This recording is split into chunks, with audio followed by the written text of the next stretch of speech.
So we are going to discuss about the syllabus of business studies class 11th। Basically अगर इस subject में देखा जाए तो टोटल 2 सेक्शन हैं और 2 सेक्शन में टोटल नंबर ऑफ़ चैप्टर्स हमारे 10 हैं। सेक्शन ए की अगर बात की जाए तो सेक्शन ए में आपके नंबर ऑफ़ चैप्टर्स आपके 6 हैं, जिसका कि ओवरऑल वेटेज 40 मार्क्स का है। आप देख सकते हैं अगर आपको स्क्रीन विजिबल है तो, ठीक है। और अगर सेक्शन बी की बात की जाए तो सेक्शन बी में आपके टोटल नंबर्स ऑफ चैप्टर्स कितने हैं आपके 4, जिसका वेटेज आपका कितना है 40 मार्क्स का। ओवरऑल अगर देखा जाए तो सेक्शन ए जो कि यहाँ तक आ रहा है और सेक्शन बी आपका जो कि 20 मार्क्स के आपके 4 चैप्टर्स हैं, जिसका वेटेज आ रहा है हमारा 40 मार्क्स का। यानी कि सेक्शन ए और सेक्शन बी दोनों को मिलाकर आपका जो टोटल वेटेज जा रहा है वो कितने का जा रहा है हमारा 80 मार्क्स का जा रहा है, ठीक है। तो चैप्टर को अगर स्टार्टिंग से देखा जाए तो चैप्टर सेक्शन पार्ट ए की अगर बात की जाए तो nature and purpose of business और फॉर्म्स ऑफ बिजनेस ऑर्गेनाइजेशन, इन दोनों सेक्शंस को मिलाकर हमारा ओवरऑल वेटेज कितना 60 मार्क्स का बैठ रहा है 2 चैप्टर से। चैप्टर नंबर 3 और chapter number 4 public private and global enterprises और बिजनेस एथिक्स, इन दोनों चैप्टर्स को मिलाकर हमारा वेटेज कितना बैठ रहा है 40 मार्क्स का, ठीक है। तो इनको अच्छे से करिएगा। 16 मार्क्स का आपका स्टार्टिंग के 2 चैप्टर से बन रहा है और 40 मार्क्स का आपका नेक्स्ट 2 चैप्टर से बन रहा है। 5th और 6th चैप्टर आपका emerging modes of business and social responsibilities of business and ethics नाम के जो चैप्टर्स हैं, इससे आपका 10 मार्क्स का वेटेज बन रहा है, जो कि आपका थ्योरेटिकल सेक्शन है, ठीक है। अगर इन चारों सेक्शंस को मिलाकर देखा जाए तो 40 मार्क्स का आपका वेटेज बैठ रहा है, जो कि आपको सेक्शन 1 से मिलेगा।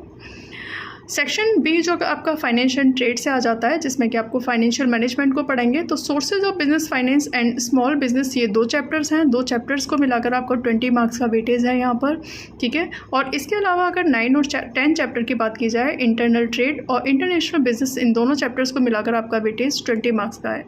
ओवरऑल वेटेज देखा जाए सेक्शन बी से तो 40 मार्क्स का वेटेज आपका इस सेक्शन से बैठ रहा है। यानी कि 80 मार्क्स का आपका क्या होगा पेपर होगा और 20 मार्क्स का आपका क्या होगा प्रोजेक्ट वर्क होगा, ठीक है, जो कि एकेडमिक सेशन में ही आपको टीचर्स के द्वारा प्रोवाइड कर दिया जाएगा। कोई भी सेक्शन आपका डिलीटेड नहीं है यहाँ पर, ठीक है, क्योंकि पेंडेमिक सिचुएशन जो थी वो आपकी ख़त्म हो चुकी है, जिसकी वजह से सीबीएसई ने दोबारा से पूरा का पूरा सिलेबस जो है ऐड कर दिया है। आप चाहें तो सीबीएसई की वेबसाइट पर जाकर इसको चेक कर सकते हैं, ठीक है। आपके पूरे टॉपिक्स दे रखे हैं इसमें, कौन कौन से टॉपिक्स हैं, है ना, और आप अपनी बुक से मैच कर लीजिएगा।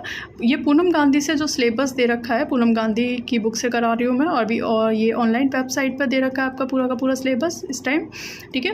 प्रोजेक्ट वर्क दे रखा है सीबीएसई गाइडलाइन के अकॉर्डिंग आपको दे रखा है। सीबीएसई की गाइडलाइन के अकॉर्डिंग आपको कोई भी प्रोजेक्ट वर्क टीचर के द्वारा प्रोवाइड कर दिया जाएगा, ठीक है।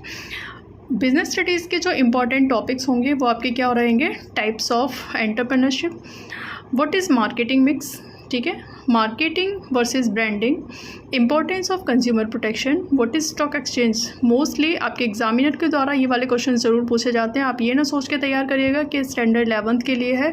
स्टैंडर्ड 12th में जब आपका एग्जामिनर प्रैक्टिकल लेने के लिए जाता है, basically I am also a examiner and मैं भी यही क्वेश्चन को यूज़ करती हूँ जब मैं बच्चों का प्रैक्टिकल्स लेने जाती हूँ।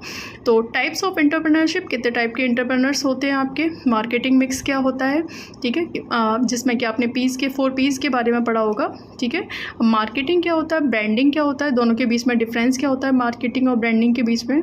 कंज्यूमर प्रोटेक्शन एक्ट की इंपॉर्टेंस क्या है, कंज्यूमर्स को ये प्रोटेक्शन एक्ट क्यों दिया गया है और इसकी इंपॉर्टेंस क्या है। अब मैं आपकी नॉलेज के लिए बता दूं, कंज्यूमर प्रोटेक्शन एक्ट जो 1986 था उसको पूरी तरीके से हटा दिया गया है। अब भी जो लेटेस्ट कंज्यूमर प्रोटेक्शन एक्ट कौन सा चल रहा है 2019, याद रखिएगा 1986 को कोई भी तैयार करके नहीं जाएगा। नेक्स्ट है आपका what is stock exchange. Stock exchange क्या होता है आपको पता होना चाहिए, कितने टोटल स्टॉक एक्सचेंज हैं हमारे यहाँ हमारे इंडिया में, ठीक है, और सबसे बड़ा स्टॉक एक्सचेंज कौन सा है, ठीक है। तो इसके बारे में आपको एक बेसिक नॉलेज होनी चाहिए। तो आप इन सभी टॉपिक्स को क्लियर करके जाइएगा और मेरे साथ बने रहिएगा, मैं आपको क्लियर कराती रहूँगी ये सारे टॉपिक्स को, ठीक है। चलिए, ये हमारा सिलेबस था स्टैंडर्ड 11th का। आई होप आप सभी को इतना क्लियर हुआ होगा, ठीक है। तो thank you and have a nice day to you all.